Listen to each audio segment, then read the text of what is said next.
네, 지금부터 약 2000년 전에 하나님의 아들인 예수님께서 하나님의 진노와 정죄 아래 있는 우리를 구원하시려고 육신을 입고 이 땅에 오셨습니다.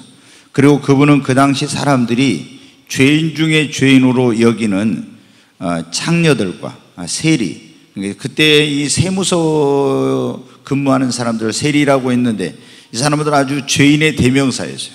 그래서 창녀와 세리 이런 사람들을 가까이 하지 않는데 예수님은 그 사람들을 긍휼히 여기고 가까이 가서 그들과 식사도 하시고 복음을 전하고 이렇게 하셨어요.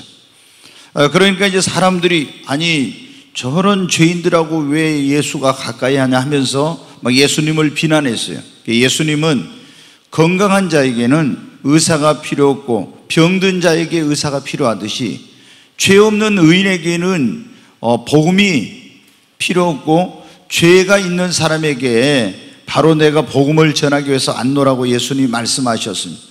예수님의 이런 가르침은 그 당시 종교인들, 이 바리새인이나 이런 사람들의 가르침과 너무 달라서 많은 사람들에게 크나큰 감동을 주었습니다.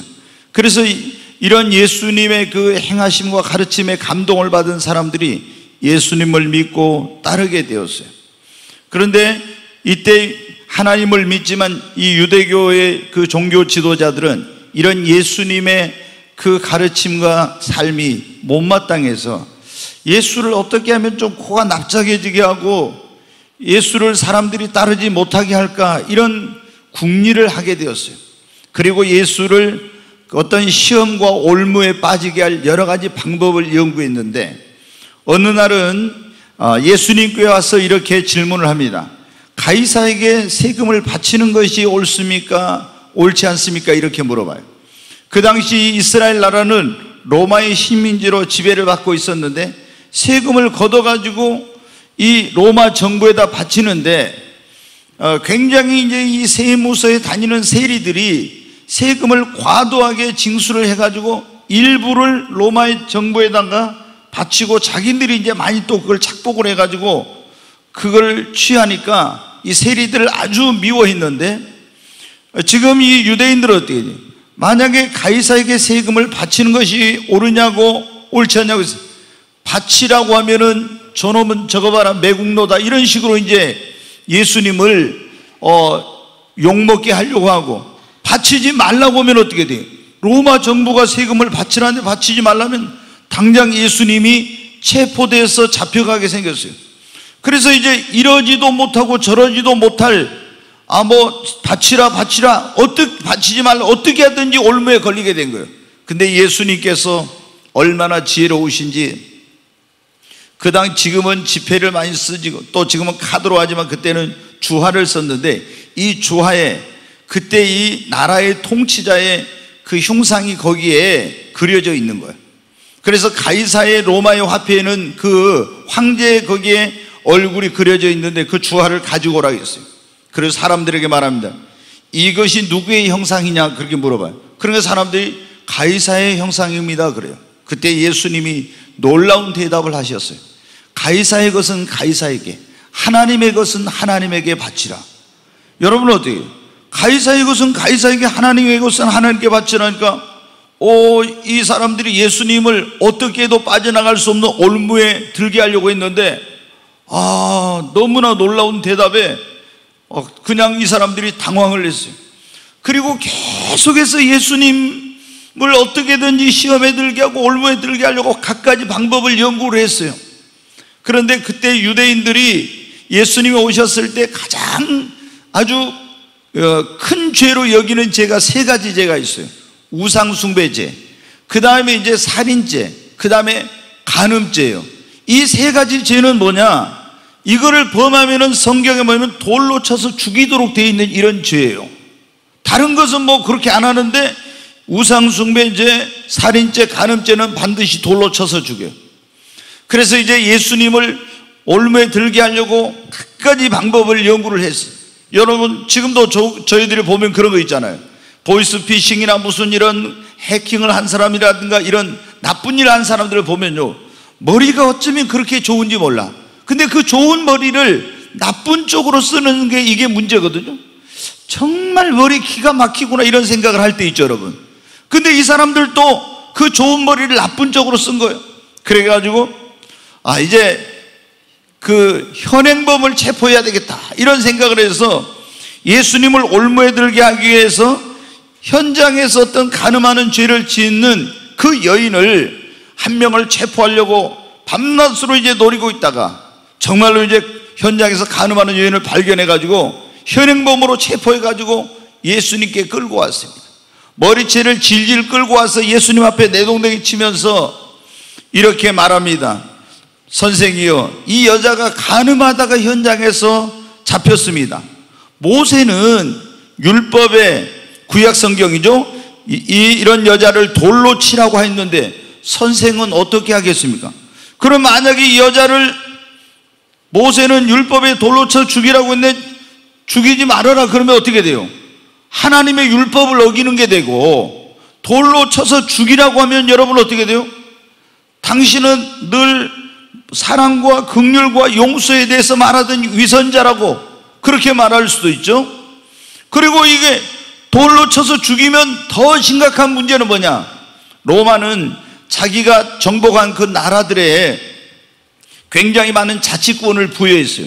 그리고 그 나라들마다 그 나라의 사람을 왕으로 세워놓고 그 나라의 어떤 그런 전통과 그리고 법과 이런 어떤 관습을 대단히 존중해 주었습니다. 그런데 딱 이 로마가 허용하지 않는 게 있어요. 그게 뭐냐면은 어떤 사람이 큰 죄를 지었을 때 사형을 시켜 사람을 죽이는 그런 일은 반드시 로마의 그 총독 앞에나 이런 데 가서 재판을 받고 로마 그 법정에서 사형 선고를 받은 사람만 죽일 수 있도록 한 거예요. 그러니까 예수님을 유대인들이 붙잡아 가지고 십자가에 못 박으려고 할 때 막 그럽니다. 빌라도 총독 앞에 가서 저 예수를 십자가에 못 박게 막 해달라고 그래요. 그러니까 빌라도가 뭐라고 합니까? 내키지 않으니까, 죄를 치조해봐도 없으니까 너희들이 데리고 와서 너희 법대로 해라 이렇게 말하니까 우리에게는 사람을 죽이는 법이 없습니다 이렇게 딱 하는 거예요. 이거는 로마 정부만 할 수 있는 거예요. 그러니까 우리는 사람을 죽일 수 있는 권한이 없다고. 그러니까 당신이 예수에게 사형 선고를 내려주세요 이렇게 했던 겁니다. 근데 여러분 어때요? 이 여자가 지금 현장에서 간음하다 붙들려 왔는데 만약에 죽이지 마라 그러면 모세 율법을 범하는 것이 되고, 죽이라고 하면은 아니 자기가 재판장도 아닌데 로마의 법을 어기고 이 사람을 죽이라고 해서 만약에 죽게 되면 살인죄로 예수님이 체포를 이제 하게 되는 겁니다. 그러니까 이렇게 해도 걸리고 저렇게 해도 걸리고 빠져나갈 구멍이 없는 거예요. 그런데 예수님께서 어떻게 합니까? 막 빨리 어떻게 하겠냐 했더니 예수님이 손으로 이렇게 바닥에다 손가락으로 뭐라고 쓰시는 거예요. 그러니까 사람들이 어떻게 도대체 예수가 뭐 하는 거야? 막 이렇게 쳐다봤습니다. 한참을 쓰시더니 딱 일어나서 예수님이 뭐라고 말씀합니까? 너희 중에 죄 없는 자가 먼저 돌로 치라 다 그런 거예요. 아니 여러분, 너희 중에 죄 없는 자가 먼저 돌로 치라 그러니 너무 그냥 망치로 한 대 딱 맞은 것 같아 있어 이 사람들이. 그러더니 예수님이 또 어떻게 돼요? 바닥에다 손가락으로 뭔가를 쓰신 거예요. 그리고 일어나는데 어른으로부터 시작해서 젊은이까지 이 현장에서 간음하다 붙들린 여인을 돌로 쳐서 죽이려고 돌멩이를 들고 왔던 사람들이 돌멩이 힘없이 놓고 다 하나씩 슬그머니 도망을 가버렸어요. 그리고 이제 그 현장에는 간음하다 현장에 붙들려온 머리채가 헝클어지고 옷이 막 찢어진 이 정말 수치와 부끄러움 속에서 끌려온 그 아주 수치스러운 모습을 하고 있는 이 여인과 예수님만 남게 되었습니다.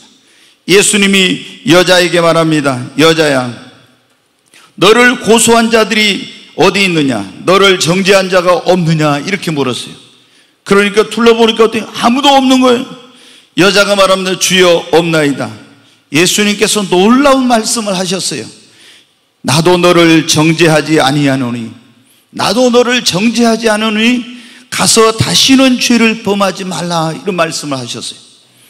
사랑하는 여러분, 이 세상에 성경 말씀에 보면 의인은 없나니 하나도 없고 모든 사람이 다 죄인이라고 말씀하고 있습니다.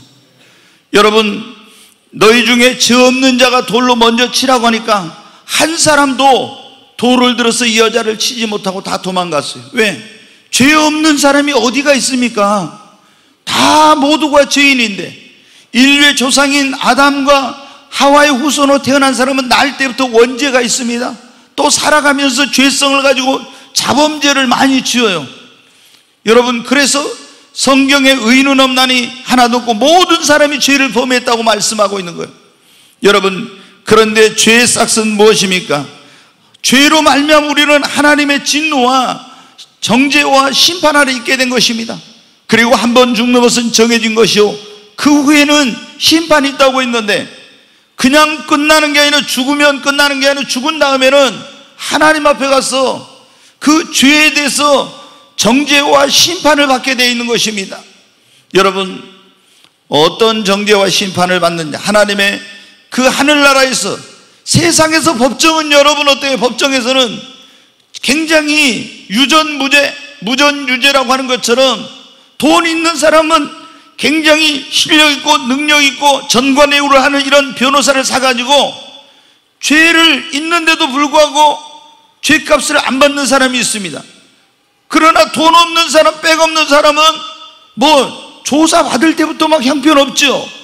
근데 여러분, 하나님의 나라에, 그 하늘나라의 법정은 그렇지 않습니다.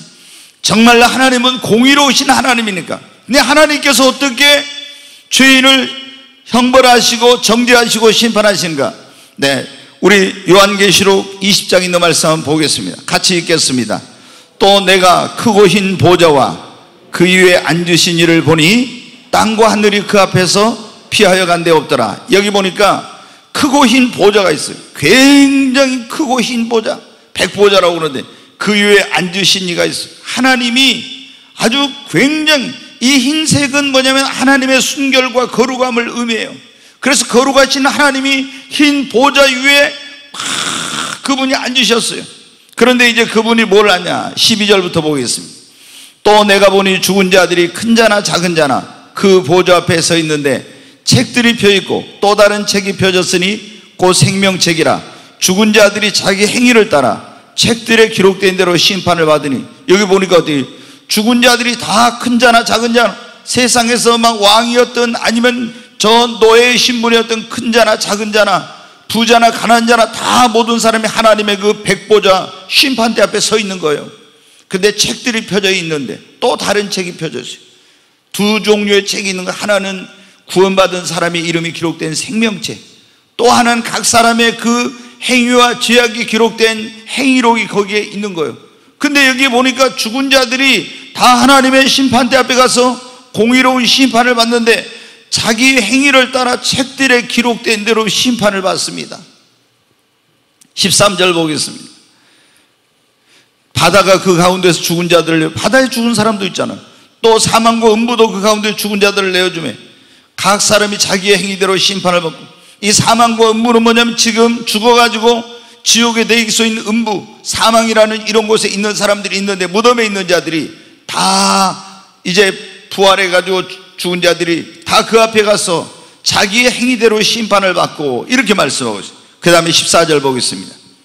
사망과 음부도 불못에 던져지니 이것은 둘째 사망과 불못이나 자기 행위대로 심판을 받고 지옥의 불못에 던져지더라는 거예요. 15절 예외가 있습니다. 누구든지 생명책에 기록되지 못한 자는 불못에 던져지라. 생명책에 그런데 이름이 기록된 사람은 불못에 던져지지 않습니다. 지옥에 가지 않습니다. 교회를 다녔어도, 예수를 믿는다고 했어도 생명책에 이름이 없는 사람은 다 자기 행위대로 심판을 받고 지옥에 가는 거예요. 그러나 생명책에 이름이 기록된 사람은 이 불못에 던지지 않고 새하늘과 새 땅 영원한 천국에 들어갑니다.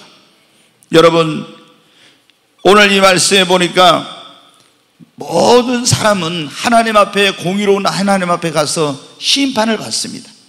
그리고 죄가 있는 사람은 정죄를 받고 자기의 행위대로 심판을 받고 그 형벌을 받게 되어 있습니다. 근데 우리가 하나님의 정죄와 심판을 받지 않으려면 어떻게 합니까?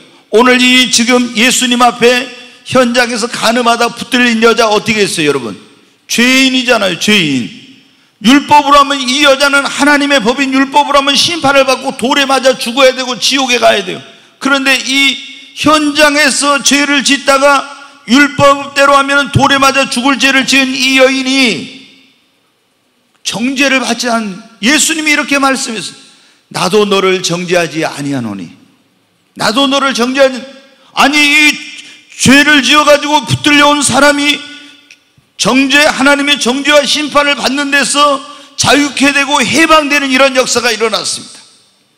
여러분, 오늘 여러분 가운데 나는 의인입니다, 나는 죄가 하나도 없습니다, 이렇게 할 사람이 있습니까?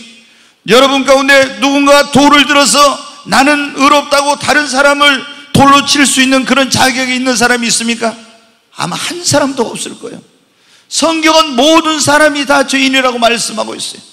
그러면 원죄, 자범죄, 우리가 살아가면서 많은 죄를 지었는데 이 죄에 대한 정죄와 심판을 받지 않으려면 여러분 어떻게 합니까? 그것은 너무 간단하죠. 하나님의 아들 예수님께서 2000년 전에 이 땅에 오신 목적이 무엇입니까? 하나님의 정죄와 심판 안에 있는 우리를 구원하시려고 예수님이 이 땅에 오신 거예요. 그래가지고 우리의 모든 죄를 짊어지고 예수님이 대신해서 우리가 받아야 될 정죄를 받으시고, 우리가 받아야 될 심판을 대신 받으시고, 우리가 받아야 될 형벌을 대신해서 십자가에 받으시고 죽으시고 죽은 자 가운데 사흘 만에 부활하신 것입니다. 이 예수 앞에 나오고 이 예수님을 나의 구원자와 주님으로 믿고 영접하면 정죄와 심판을 받지 않는 것입니다. 오늘 이 본문의 말씀에 보니까 하나님의 율법대로 돌에 맞아 죽어야 될 정죄를 받았던 이 여인이 예수님 앞에 나오니까 정죄로서 해방이 됐지 않습니까? 구원을 받았지 않습니까? 우리도 마찬가지입니다. 우리도 구원자 되신 예수님 앞에 나오면은, 그리고 그 예수님을 나의 구원자와 주님으로 믿으면은 예수로 말미암아 하나님의 모든 진노와 정죄와 심판에서 구원을 받고 해방되는 역사가 일어나게 되는 것입니다. 요한복음 3장 17절 말씀 보겠습니다. 같이 읽습니다. 하나님이 그 아들을 세상에 보내신 것은 세상을 심판하려 하심이 아니요 그로 말미암아 세상이 구원을 받게 하려 하심이라. 네, 하나님이 그 아들을 세상에 보내신 것, 하나님이 그 아들 예수님을 세상에 보내신 것은 뭐예요? 세상을 심판하려 하심이 아니요 예수로 말미암아 세상이 구원을 받게 하려 하심이라고. 아멘. 자, 18절 말씀 보겠습니다. 그를 믿는 자는 심판을 받지 아니하는 것이요 믿지 아니하는 자는 하나님의 독생자 이름을 믿지 아니하므로 벌써 심판을 받은 것이니라. 여러분, 그를 믿는 자, 누구를 믿는 자예요? 예수를 믿는 자는 심판을 받지 않아요. 여기에 보면 여러분 성경에 그래가지고 뭐는 정죄라고 되어 있어요. 그를 믿는 사람은 정죄를 받지 않아요. 왜 심판을 받지 않고 정죄를 받지? 예수님이 우리를 대신해서 심판을 받고 정죄를 받아버렸기 때문인 것입니다. 그러나 믿지 않는 사람은 어떻게 해요?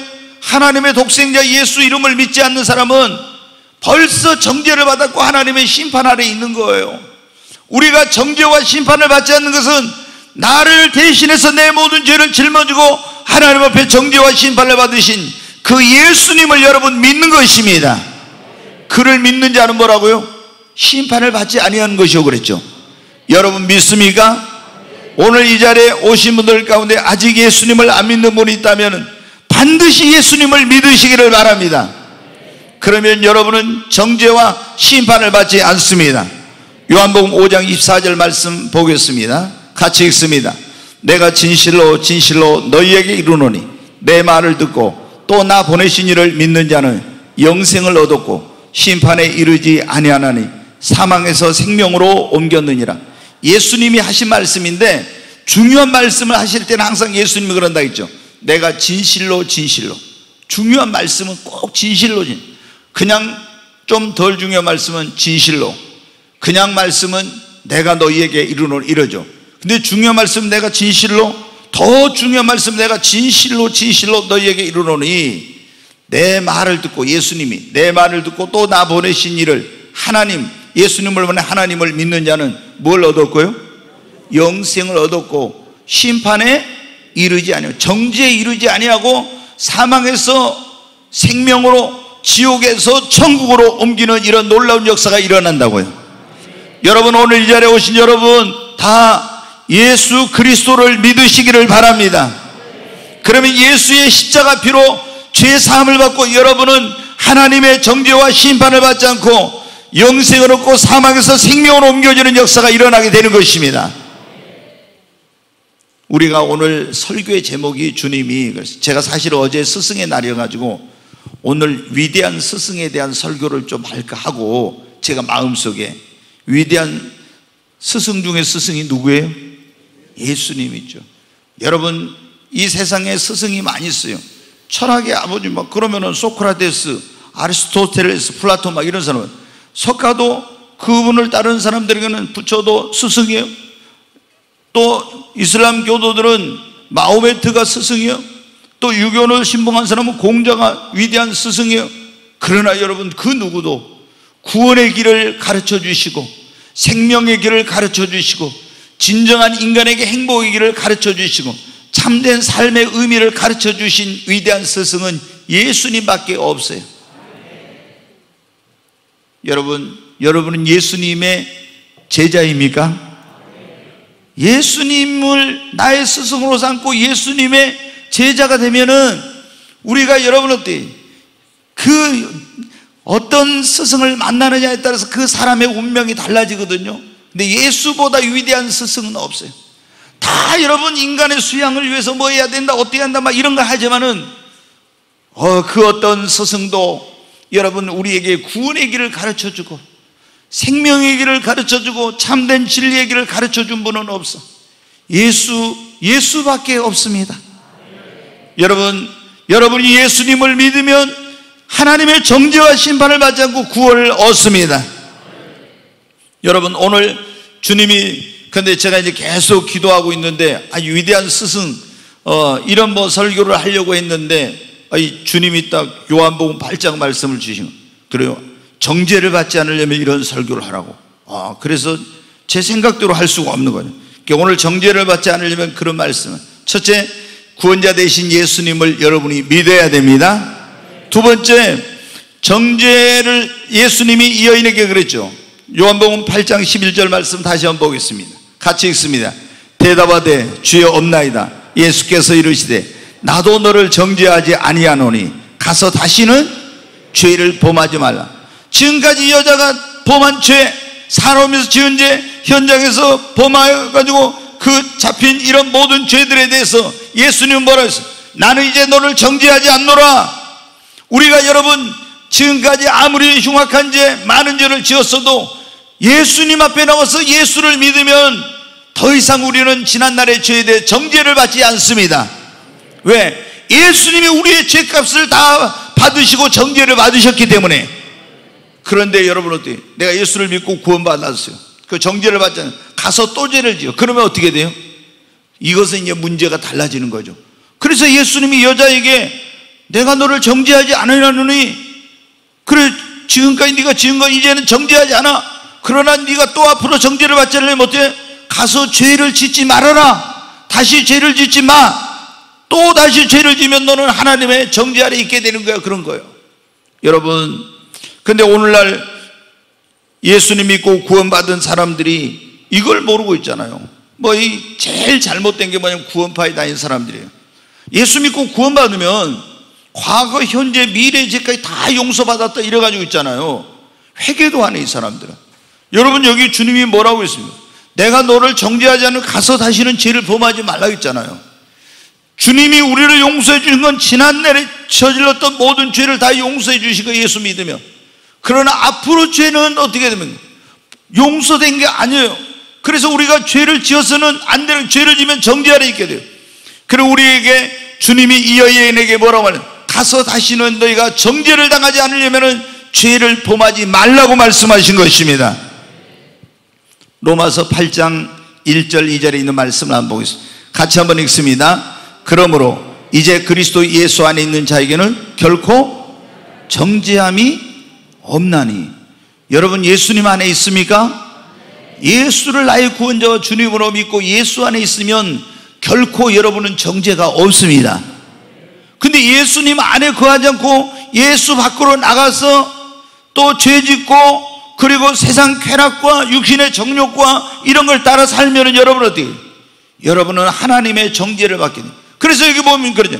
로마에 있는 성도들의 사도 바울이 이제 그리스도 예수 안에 있는 자에게는 결코 정죄함이 없나니 이는 그리스도 예수 안에 있는 생명의 성령의 법이 죄와 사망의 법에서 너를 해방하였습니다.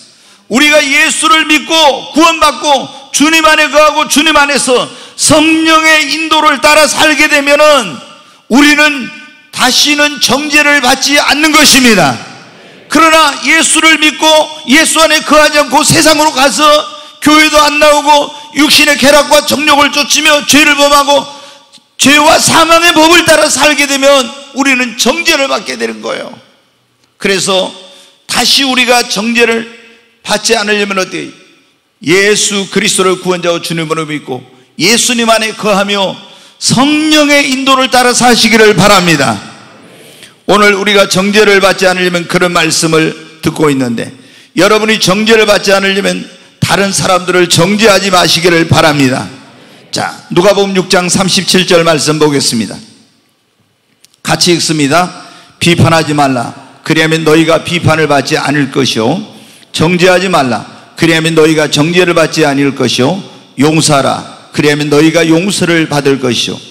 이걸 여러분 이제 너무나 중요한 말씀이어서 이거를 황금률이라고 그렇게 말씀해요. 그만큼 이건 중요한 말씀. 여러분 비판을 받지 않으려면 어떻게 하라고요? 너희가 비판하지 말래. 너희가 정죄를 받지 않으려면 다른 사람 정죄하지 말래. 너희가 용서를 다른 잘못한 사람이 용서받기를 원하면 다른 사람의 잘못을 용서해 주래. 그러면 용서해 주면 너희도 용서를 받는. 반대로 여러분 다른 사람을 비판하면 너희가 비판을 받을 것이고 다른 사람을 정죄하면 너희도 정죄를 받고 다른 사람을 용서치 않으면 너희도 용서를 받지 못한다는 거예요.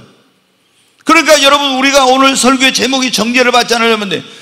그 말씀 그대로 놔두고 정죄를 받지 않으려면 어떻게 해요? 우리 그랬잖아요. 정죄하지 말라. 그러면 너희가 정죄를 받지 않을 것이라고 했잖아요. 여러분 정죄함을 받기를 원하는 사람은 없을 거예요. 그런데 많은 사람들이 오늘 여기 지금 현장에서 가늠하다 붙들린 여인을 끌고 와서 돌로 쳐서 죽이려고 했던 이 사람들 있죠.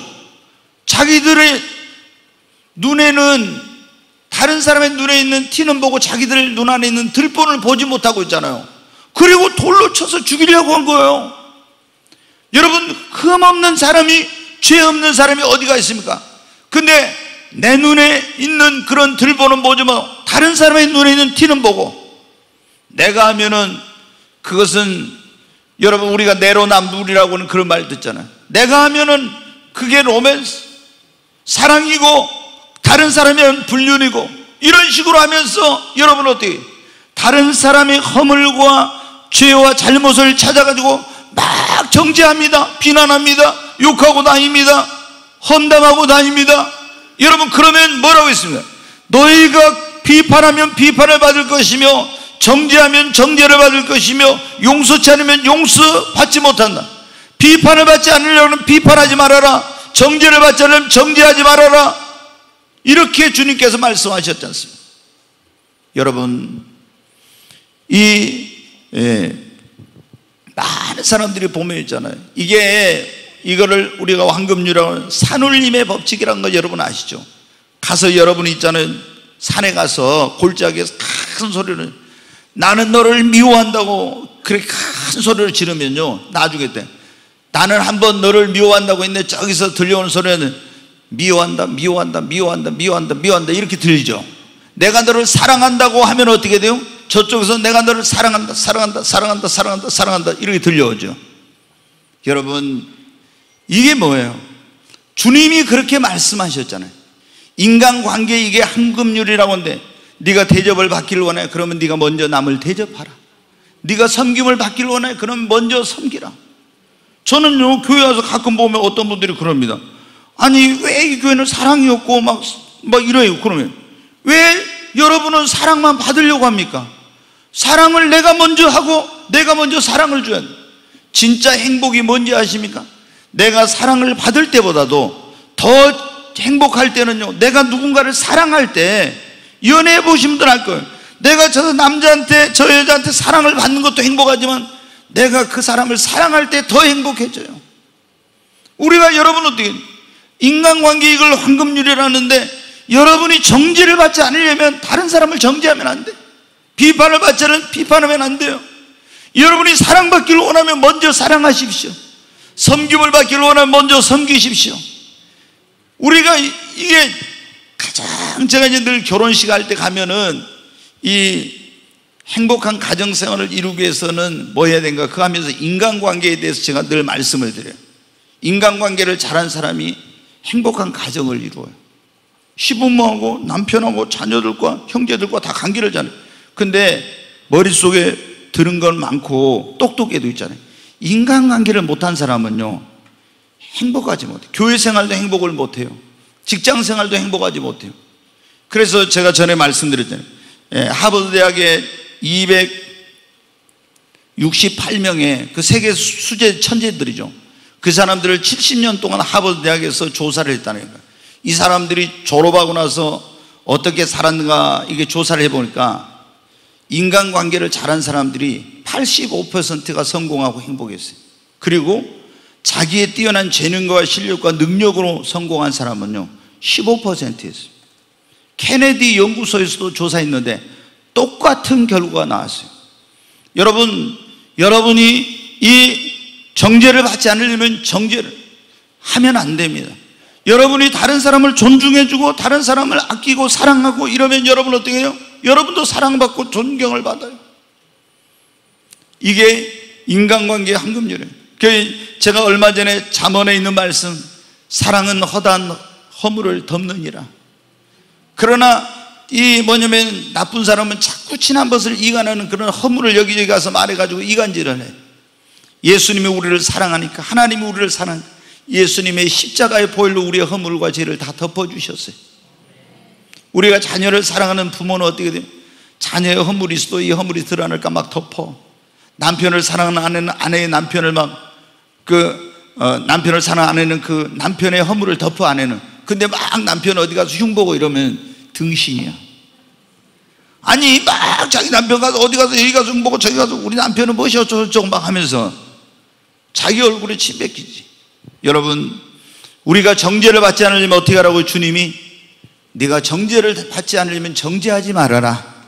아멘. 굉장히 여러분 이거 중요한 말씀입니다. 그 다음에 우리가 정죄를 받지 않으려면 어때요? 오늘 중요한 지금 말씀, 나에게 잘못한 사람들을 용서해 줘야 합니다. 다시 한번 따라서 하십시오. 나에게 잘못한 사람들을 용서해 줘야 합니다. 아멘. 자, 베드로가 어느 날 예수님께 막 너희들 잘못한 거 용서해 줘라. 그러니까 베드로가 예수님께 그래요. 주님, 내가 몇 번이나 용서해 줘요? 이런 이제 그 예수님께 그러면서 형제가 나한테 죄를 지으면 한 7번 용서해 주면 되겠습니까? 여러분, 누가 나한테 잘못하고 나서 한 번 용서해 주는 것도 쉽지 않는데 시몬 베드로가 내가 7번까지 용서해 주면 되겠습니까? 어마어마하게 용서해. 그런데 주님이 어떤 말씀을 하셨는지 한번 보겠습니다. 자, 마태복음 18장 21절 같이 한번 읽습니다. 그때 베드로가 나와 이르되 주여, 형제가 내게 죄를 범하면 몇 번이나 용서해 주리까? 7번까지 하오니까? 예수께서 이르시되 네게 이르노니 7번뿐 아니라 7번을 70번까지라도 할지니라. 이야, 여러분한테 잘못한 사람이 7번까지 용서해 준 적 있어요? 아마 거의 드물 거예요. 한 번, 두 번을 용서해 줬어. 근데 우리가 부모님들도 자녀들한테 뭐라고 해요? 너 이제 지금까지 용서했지만 더 이상은 용서 못해. 그러면서 어때요? 근데 여기 주님은 뭐래? 시몬 베드로가 아니, 너한테 잘못한 사람이 있으면 나 7번까지 용서해. 대단한 거예요. 그렇죠? 여러분 7번까지 용서해 준 사람 드물어요. 굉장히 자기는 마음을 넓게 써가지고 7번까지 용서해 주니까 이렇게 했는데 예수님이 뭐라고요? 내가 네게 이르노니 7번뿐만 아니라 7번을 70번까지라도 하라고. 7번을 70번까지 하라고 하면 이게 뭐예요? 그 숫자 그대로 한다고 하면 뭐예요? 490번 용서해 주라는 거죠. 그럼 490번 용서할 사람이 있어요? 이것은 뭐예요? 무한히 용서해 주라, 이런 의미 아닙니까? 여러분에게 잘못한 사람이 있으면 그 사람 막 정죄하고 용서 못해. 우리가 보면 그런 분들이 있어요. 가끔 이제 예수님 믿는 사람들 가운데서 제가 보면 이러더라고요. 목사님, 저는요 그 인간은 도저히 용서 못해요. 더 이상은 용서 못해요. 그러는 거예요. 더 이상은 난 절대 용서 못한다고. 아니, 나는 어떤 일이 있어도 절대 그 인간은 이제는 용서 못한다고. 이런 분들이 있어요. 여러분, 오늘 그런 분들 똑똑히 잘 들으셔야 돼요. 정말 저는 그런 소리 들으면요 억장이 무너져 내립니다. 왜? 이게 여러분이 아무리 우리가 인간을 살아가다 보면 그러잖아요. 다른 사람한테 상처를 받을 수도 있어요. 엄청난 어떤 고통을 당할 수도 있습니다. 그리고 막 손해를 누가 나한테 입힐 수도 있어요. 나에게 해코지를 할 수도요. 그럴 때 주님은 뭐라고 했습니까? 원수 갚는 것이 내게 있으니 갚지 말라겠죠. 세상의 법칙은 뭐예요? 옛날에 저 중국 그 무협지 좋아했는데 뭐 그거 보면 어때요? 누가 꼭 이렇게 죽이고 나면은 원수 갚는 거 나오죠. 막 칼을 갈아 계속 훈련에 연습해 가지고 쫓아가서 이제 나중에 복수를 하고, 그러면 이게 계속 그 악순환이 되풀이 되는 거죠. 한 사람이 용서를 하면 되는데 꼭 그건 중국 그 무협지는 그런 게 아니에요. 근데 여러분, 예수님 믿는 사람들은 지금 시몬 베드로가 7번까지 용서하리까 하는데 주님은 7번뿐만 아니라 7번씩 70번이라도 하라. 그러면서 네가 왜 너에게 잘못한 사람, 상처를 준 사람, 죄를 지은 사람들을 무한히 용서하지 않으면 안 되는지, 그거를 비유로 말씀해 주셨어요. 자, 그 다음 23절부터 있는 말씀 보겠습니다. 같이 계속 읽습니다. 그러므로 천국은 그 종들과 결산하려 하던 어떤 임금과 같으니 결산할 때 10,000달란트 빚진 자 하나를 데려오매 갚을 것이 없는지라 주인이 명하여 그 몸과 아내와 자식들과 모든 소유를 다 팔아 갚게 하라 하니, 그 종이 엎드려 절하며 이르되 내게 참으소서 다 갚으리라 하거늘 그 종의 주인이 불쌍히 여겨 놓아 보내며 그 빚을 탕감하여 주었더니, 계속 봐요. 그 종이 나가서 자기에게 100데나리온 빚진 동료 한 사람을 만나 붙들어 목을 잡고 이르되 빚을 갚으라 하매 그 동료가 엎드려 간구하여 이르되 나에게 참아주소서 갚으리다 하되 허락하지 아니하고 이에 가서 그가 빚을 갚도록 옥에 가두거늘 그 동료들이 그것을 보고 몹시 따가게 여겨 주인에게 가서 그 일을 다 알리니, 이에 주인이 그를 불러다가 말하되 악한 종아, 네가 빌기에 내가 네 빚 전부를 탕감하여 주었거늘 내가 너를 불쌍히 여긴 것 같이 너도 네 동료를 불쌍히 여김이 마땅하지 아니하냐 하고, 주인이 노하여 그 빚을 다 갚도록 그를 옥졸들에게 넘기니라. 네, 여러분, 왜 예수님께서 시몬 베드로에게 이 7번, 아니 7번뿐만 아니라 7번씩 70번이라도 용서하면 너는 무한히 용서해야 되는지에 대해서 비유로 말씀해 주셨어요. 자, 어떤 사람에게 10,000달란트를 빚진 사람이 있었다는 거예요. 10,000달란트라는 것은요, 도저히 천문학적인 갚을 수 없는 그런 돈이에요. 그 누구도 갚을 수 없는 어마어마한 그런 돈인데 이 사람이 어떻게 다 그 빚을 졌어. 그래서 그 주인이, 임금이 그 자기의 빚진 자를 불러다 너 나에게 빚진 거 10,000달란트 갚아 그랬어요. 그랬더니 그러면서 뭐래, 내 처자식 다 팔아가지고 내 소유 전부 다 팔아서 갚아. 근데 사실 처자식 다 팔고 소유를 다 팔아도 그거 뭐 10,000분의 1도 안 되는 그런 거예요. 갚을 수가 없는 거예요. 자기 모든 걸 전부 다 해도. 그러니까 자기 아내를 종으로, 노예로, 그 당시에는 노예로 팔고 이럴 때니까 자식들을 종으로 팔고 전답을 다 팔아가지고 갖다 해도 이 빚을 탕감받을 수가 없는 거예요. 그래서 어떻게 했는데 막 빌면서 이제 참아주세요. 그러면 제가 이 빚을 어떻게든 갚겠습니다. 막 한 거예요. 그 주인이 어떻게 돼? 그 임금이 이 사람이 불쌍히 여겼어요. 불쌍히 여겨가지고 그래, 그냥 좋다. 네가 10,000달란트 그 빚을 갚아주지 않아도 된다 하고 그 10,000달란트 빚을 전부를 그냥 탕감해 줬어. 전부를 이 사람이 거기서 눈물을 흘리고 감격하고 그래가지고 아니 그 어마어마한 자기 처자식 팔고 소유를 다 팔고 평생을 벌어 갚을 수 없는 빚을 당감받아서 얼마나 기쁩니까? 감격의 눈물을 흘리면서 나왔어요. 그래가지고 가고 있는데 길에서 한 사람을 딱 만났는데 그게 누구냐? 자기 동료예요. 이 동료인데 이 사람이 자기한테 돈을 빌려가지고 얼마를 빚잖아요. 100데나리온. 100데나리온은 뭐냐? 그 당시 노동자의 하루의 일당 1데나리온이었어요. 그럼 100일 동안 일하면 벌 수 있는 그런 돈이요. 뭐 조금 하면 갚을 수 있죠. 그런데 금방 1만 달러트 당감받고 갚을 수 없는 빚을 당감받고 나온 이 사람이 자기한테 100데나리온 빚진 자를 만나, 야, 너 왜 나한테 빚진 거 안 갚아? 그러니까 조금만 참아주세요. 제가 열심히 벌어가지고 갚겠습니다. 그러니까 어떻게 해? 안 돼 이놈아, 왜 내 빚을 안 갚아? 그리고 그 100데나리온 빚진 자를 잡아다가 옥에다 가뒀다는 거예요. 그 소식이 임금에게 1만 달란트를 탕감해 준 임금에게 들어갔어요. 아, 임금이 보니까 어때?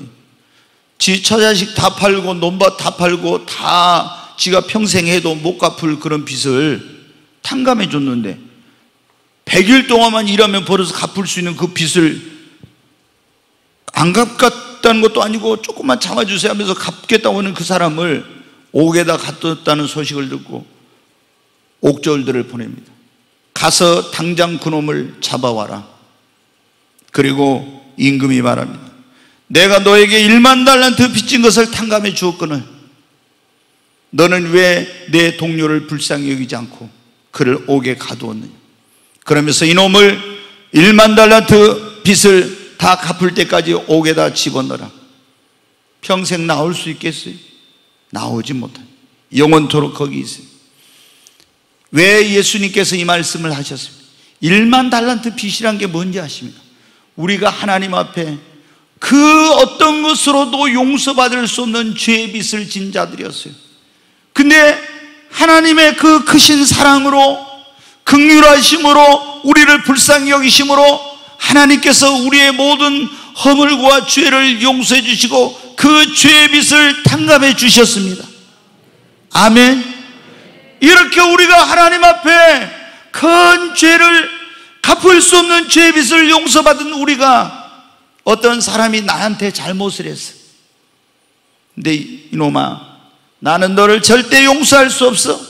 그러면서 내가 내 죄를 용서할 수 없다고 그 잘못했어요. 아이고 죄송합니다. 이래도 안 돼.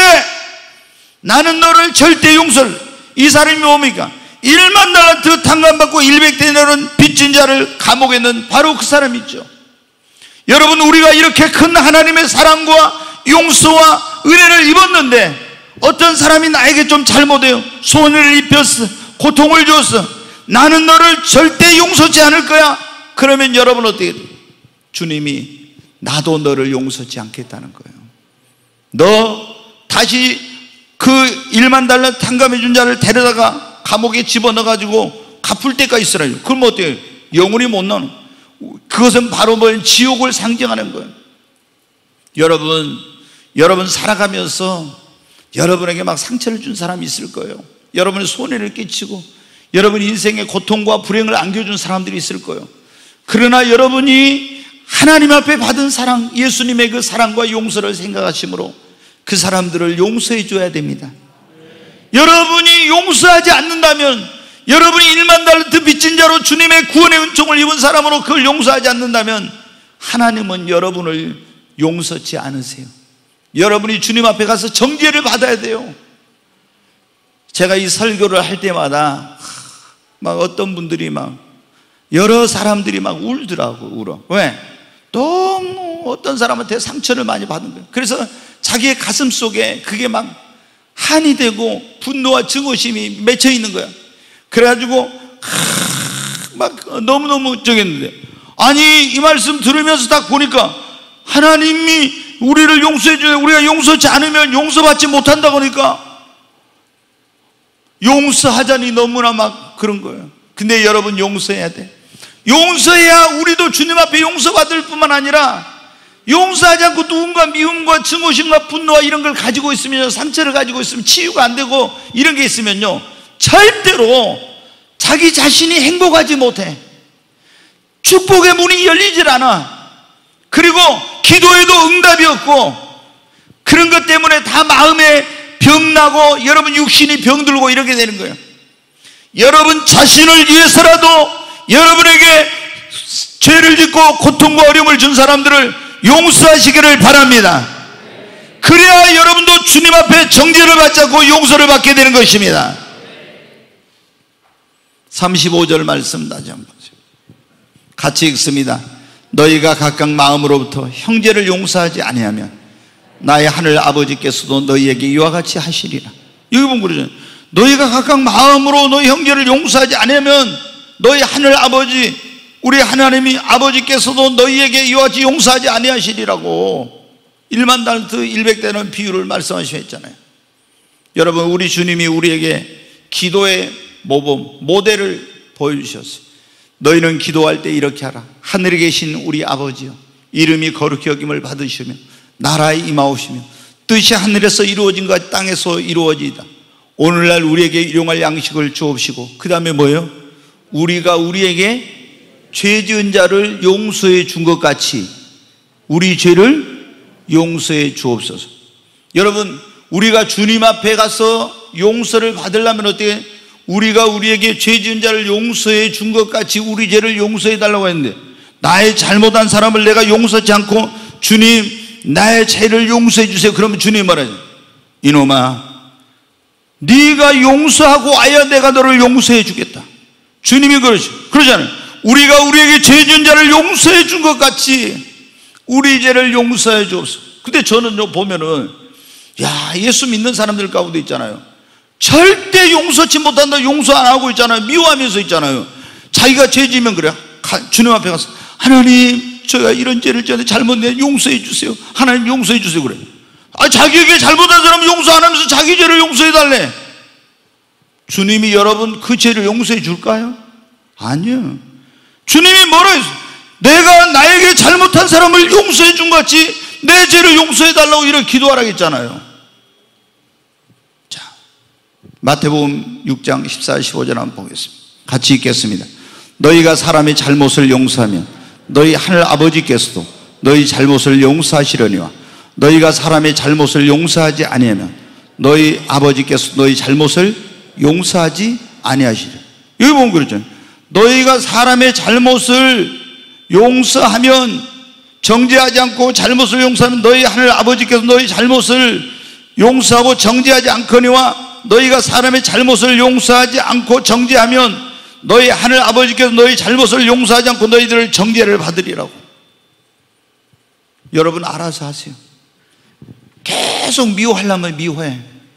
그럼 여러분 천국 가기도 힘들어. 그리고 하나님 앞에 여러분 용서받지 못해. 지난번에 작년인가 제가 이런 비슷한 설교를 했는데, 한 분이 저희 교회 이제 카페 오시다가 어떻게 가지고 우리 교회 예배당 들어오는데 3년인가 걸렸다는 분이 있는데, 그분이 그러더라고. 그날 설교를 듣고 이거 안 되겠다 싶었는가 봐요. 몇 년 동안 연락을 안 하고 있던 용서하지 못한다는 동생한테 전화를 했대요. 그리고 저한테 그러더라고. 목사님, 제가 어디에 사는 동생한테 전화를 했습니다. 몇 년 동안 전화를 안 하고서 한 거예요. 나 절대 용서 못해 이렇게 하고. 근데 이 설교 딱 듣고 나니까 어떻게, 이거 용서 안 하고는 이거 큰일 났거든. 이거 안 되겠거든. 그래서 용서해야 되겠다 마음을 먹고 전화를 했노라고 그러더라고. 저는 이런 설교, 이 설교할 때 정말 고통의 눈물을 흘리면서 여러분 나에게 그런 어떤 상처와 아픔과 고통과 불행과 손해를 안겨준 사람들, 막 왼수 같은 그런 사람들이죠. 내 감정으로는 도저히 용서할 수 없는 사람. 너무. 그런데 여러분, 내 감정으로 따라서 하지 말고 우리가 여러분 의지를 가지고, 하나님, 내가 이제 오늘 이렇게 하나님 앞에 내가 1만 달란트 빚진 자로 용서받았는데 나에게 잘못한 사람 용서하지 못한 것을 회개합니다. 주님이 이제 오늘 이 시간 이후로 그의 잘못과 허물과 이런 모든 나에게 주었던 불행과 고통과 아픔을 용서합니다. 이렇게 하시기 바랍니다. 아멘. 그래야만이 여러분의 인생과 삶의 축복의 문이 열립니다. 절대 그렇지 않고는 안 돼요. 우리가 하나님 앞에 정죄를 받자면 나에게 잘못한 사람을 용서해 줘야 합니다. 그리고 죄를 짓지 말아야 하는데 죄를 짓고 또 넘어질 수가 있어요. 그러면 하나님의 정죄와 심판을 받죠. 그때 우리는 어떻게 해야 됩니까? 우리 예수 믿고 구원받아서 예수 안에 거하고 죄를 짓지 말아야 된다 했죠. 근데 우리가 죄악된 세상에 살면서 마귀의 유혹에 넘어가서 육신의 또 정욕에 눈이 멀어가지고 세상 것에 눈이 멀어서 그래가지고 죄를 지어. 그러면 여러분 어떻게 해요? 하나님의 정죄와 심판을 받는데 죄를 지었을 때 정죄와 심판을 안 받는 방법은 뭐예요? 우리가 하나님 앞에 회개하는 겁니다. 아멘. 자, 시편 32편 금방 제가 말씀을 끝내겠습니다. 32편 3절 5절 같이 한번 읽겠습니다. 내가 입을 열지 아니할 때 종일 신음함으로 내 뼈가 쇠하였더니 주의 손이 주야로 나를 누르시오니 내 진액이 빠져서 여름가물에 마른같이 되었나이다. 내가 이르기를 내 허물을 여호와께 자복하리라고 주께 내 죄를 아뢰고 내 죄악을 숨기지 아니하였더니 곧 주께서 내 죄악을 사하셨나이다. 네, 3절 다시 한번 봐요. 3절. 네, 여기 보면 내가 입을 열려 죄를 짓고 빨리 입을 열고 회개해야 되는데 입을 열지 않고 회개하지 않았더니 종일 신음함으로 내 뼈가 새어있다는 거예요. 하나님의 징계가 임해가지고. 자, 4절 다시 보겠습니다. 주의 손이 주야로 나를 누르시오니 하나님이 징계가 임하니 내 진액이 빠져서 여름가물에 마른같이 되었다고. 얼마나 고통스러운지 모른다는 거예요. 그런데 5절에 내가 이르기를 내 허물을 여호와께 자복하리라 하고 주께 내 죄를 아뢰고 내 죄악을 숨기지 아니하였더니 곧 주께서 내 죄악을 사하셨나이다. 여러분, 죄를 지었을 때는 빨리 회개해야 합니다. 그래야 정죄와 심판을 받지 않고 징계를 받지 않아. 어떤 사람들은 미련에 꼭 얻어 터져야 그때서 회개한 사람들이 있어요. 하나님은 여러분, 우리가 죄를 안 짓기를 원하는데 우리는 육신이 있으니까 또 넘어지고 죄를 지어요. 그럼 빨리 회개해. 그러면 주님이 용서해 주시죠. 아멘. 그리고 정죄를 받잖아요. 시몬 베드로 같은 사람도 보세요. 예수님 모른다고 3번이나 부인했잖아요. 근데 회개하니까 용서받았죠. 다윗도 그렇게 하나님의 마음이 아픈 사람이죠. 한순간 육신의 정욕을 못 이겨서 자기 그 부하의 아내를 데려다가 간음죄를 짓고 그걸 숨기려고 또 부하를 전쟁 대번에 죽이고 이런 무서운 죄를 지었잖아요. 근데 회개하니까 여러분 어떻게 돼요? 용서받았죠. 근데 보십시오. 가룟 유다는 예수님 은 30냥에 팔아먹고 그리고 왜 지옥 갔습니까? 회개하지 않고 양심의 가책만 느꼈지 회개하지 않으니까 용서받지 못하고 정죄와 심판을 받고 지옥에 간 거예요.